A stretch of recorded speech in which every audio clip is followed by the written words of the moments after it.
3,500이 아니라 네. 그 이상 4,000까지 가지 않겠는가. 와, 그런 생각이 4,000p. 들어요. 네, 정말입니다. 네, 양팀입니다. 네, 두 번째 이야기. 예. 네. 자, 12월 8일 날 제가 올렸던 이제 블로그를 보니까 네.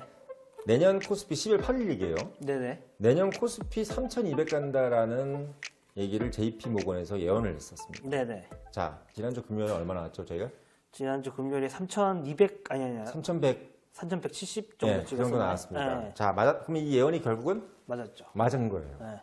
와, 근데 3,000포인트도 아니 3,000도 부족해서 3,170까지 갈 줄은 네. 진짜 전 예상 그 정도까지 갈까 했는데 예, 갔습니다. 예, 결국 뭐 오늘 할 얘기가 이 얘기인데 12월 7일 얘기입니다.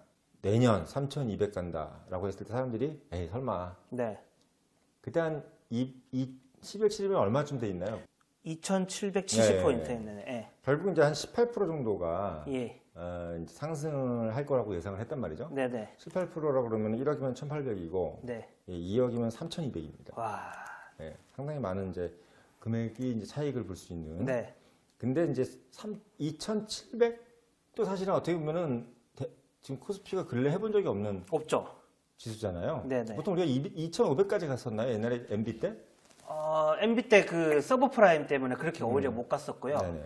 2007년에 골디락스 그때 네. 전성기 때 그때 네. 잠깐 찍어가지고 사람들이 코스피는 박스피다 해가지고 그 안에서만 계속 그래서 왔다 갔다 맞습니다. 했었죠. 그래서 코스피가 박스피라는 말이 나올 정도로 저도 사실 어떻게 보면은 한국 증시 투자하기 싫었어요. 네. 미국 증시라든지 네. 뭐 심지어는 홍콩 이런 쪽만 바라봤는데 요즘은 보니까 한국만 빠고 나머지는 팔았더라고요. 네.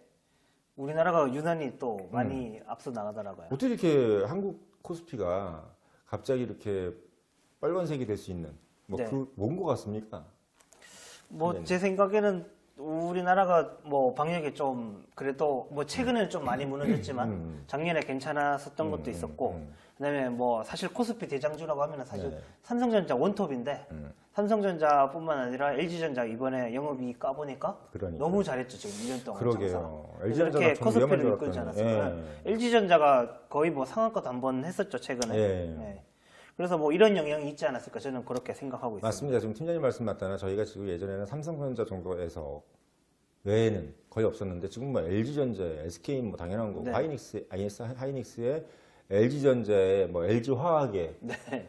LG생활건강에 네. 뭐 그룹주 전체 거기다가 지금 현대차가 지금 네. 금요일에 20%가 폭등을 했어요. 아, 현대차 20%. 현대차도 지금 뭐 완전 가세를 해가지고 현대차, 기아차 그룹이 막 지금 이렇게 된 상황이기 때문에 이게 지금 예전에는 말 한 마리가 끌고 갔던 것이 지금 말 네 마리가 다 끌고 가고 있단 말이에요. 네. 이러다 보니까 지금 한 코스피가 막 시뻘겋게 타오르고 있는데 네.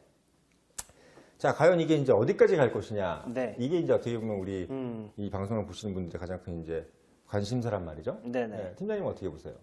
저는 뭐 못해도 상반기까지는 충분히 갈 것 같고요. 올해도 2021년 올해도 거의 꽤 오랫동안 활활 불타오르지 않을까. 그러니까 그렇게 얼마? 생각해요. 아 얼마요? 얼마? 아 금액. 지수를 얘기해 아 주세요. 제일 중요한 문제인데. 예, 예. 저는 그러면 뭐 한 3,500으로 하겠습니다. 대부분 3,500을 보고 있어요. 네. 제 주변에 대해서 3,500을 보고 있는데 3,500이 과연 언제까지 3,500을 갈 것이냐. 네. 그리고 3,500 값이 진짜 그대로 그냥 있느냐 아니면 뭐 3,500 갔다가 지금 어마어마하게 또 폭락하고 다시 올라가고 뭐 이런 네. 것이 있을 것이냐 이런 네. 얘기가 지금 있는데 3,500까지 다 얘기를 하고 있습니다. 네. 어떻게 보세요, 팀장님은?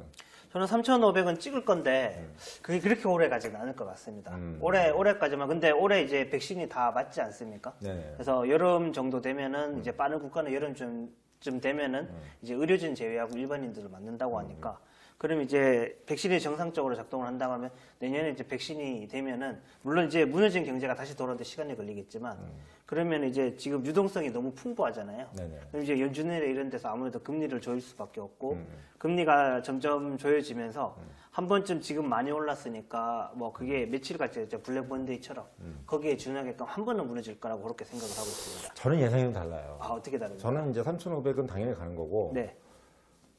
사실 지금 민주당 정권이 됐잖아요. 네. 블루 웨이브가 지금 불었기 때문에 네. 민주당 정권이 지금 올해 들어와가지고 1년 내내 아마 그 대규모 경기 부양책을 아마 쏟아낼 거라는 예상을 네. 이제 할 거고 네네.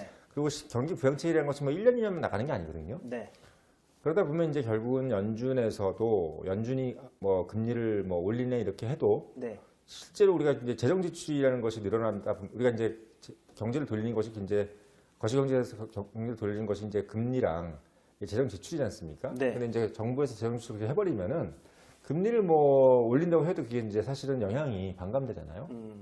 이런 부분이 있기 때문에 제가 봤을 네. 때는 크게 영향을 보지 않을 것 같고 금리 인상이라는 것이. 근데 네네. 금리 인상도 있을지 없을지도 몰라요. 네, 왜냐하면 지금 사실은 가장 코로나에 많은 타격을 받고 있는 게 지금 미국이기 때문에. 그렇죠. 그래서 지금 가장 타격을 많이 받은 국가에서 과연 그렇게 빨리 금리 인상을 할 것이냐? 저는 그렇지 않을 거라고 봐요. 네네네. 두 번째 이유는 뭐냐면 실제로 지금 이익을 내고 있다는 거예요. 네, 지금 이게 증시가 올라가는데 재밌는 건 뭐냐면 그 증시가 올라가고 있는 기업들을 보십시오. 대부분 다 이익이 낮기 때문에 지금 증시가 올라가고 있는 거거든요. 이익이 안 나면서 올라가는 게 하나도 없어요. 삼성전자 이익을 내고 있고 네. 현대자동차 이익을 내고 있고 LG전자, LG화학 이익을 엄청나게 내고 있고 하이닉스 이익을 내고 있단 말이에요. 네. 이거 올라가는 거란 말이에요. 예, 애플이 이익을 안 내고 있나요?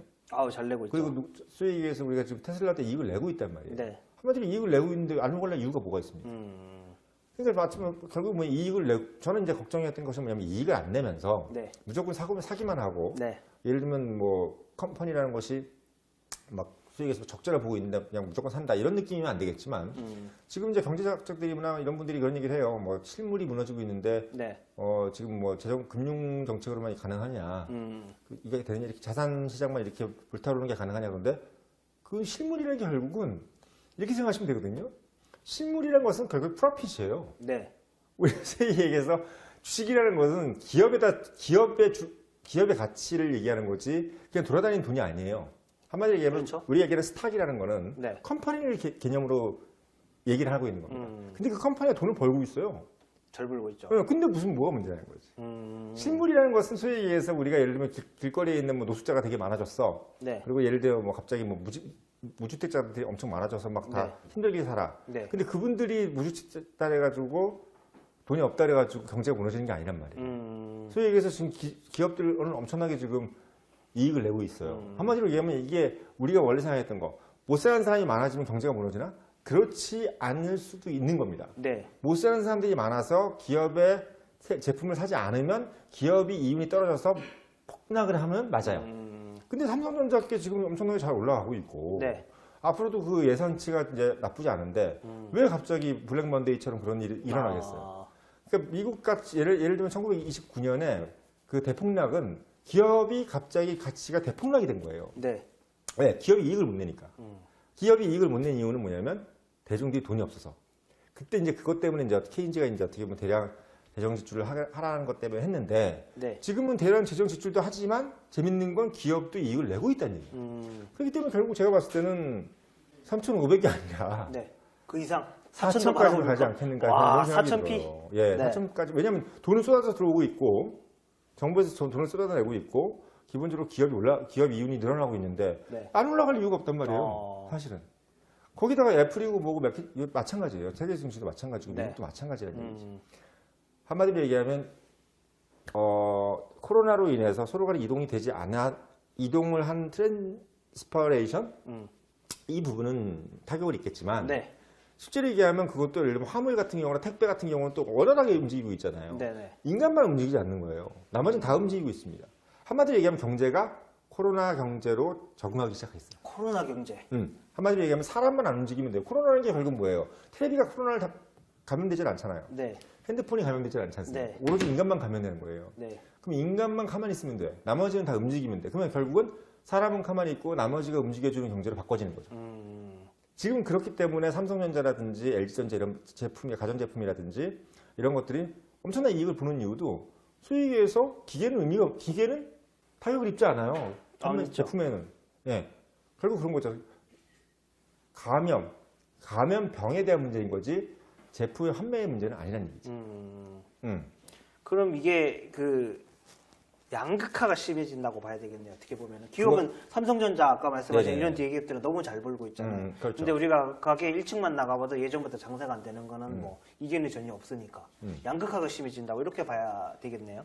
그건 맞아요. 네. 양극화가 심해지는 건 맞고 실제로 지금 뭐 자산이 이번에 많이 폭등하면서 실제로 집을 가지지 않은 사람과 가진 사람의 자산이 엄청나게 아우. 차이가 많아졌고 네, 그리고 주식도 마찬가지로 돈이 있어야 네. 되는 거죠. 왜냐하면 주식이 오르는데 내가 투자할 돈이 없으면 안 되잖아요. 그러니까 자산이 있고 금융자산도 있는 사람이 돈을 더 버는 거고 자산이 없으면 돈을 더 못 버는 거예요. 근데 사실 보면 이게 자본주의예요. 자본주의라는 게 원래 캐피탈리즘이 뭡니까? 자본이 있어야지만 돈을 버는 구조이기 때문에 네. 자본주의에서 양극화라는 것은 필연 불가결한 일이에요, 사실은. 근데 이 부분을 지금 정부가 네.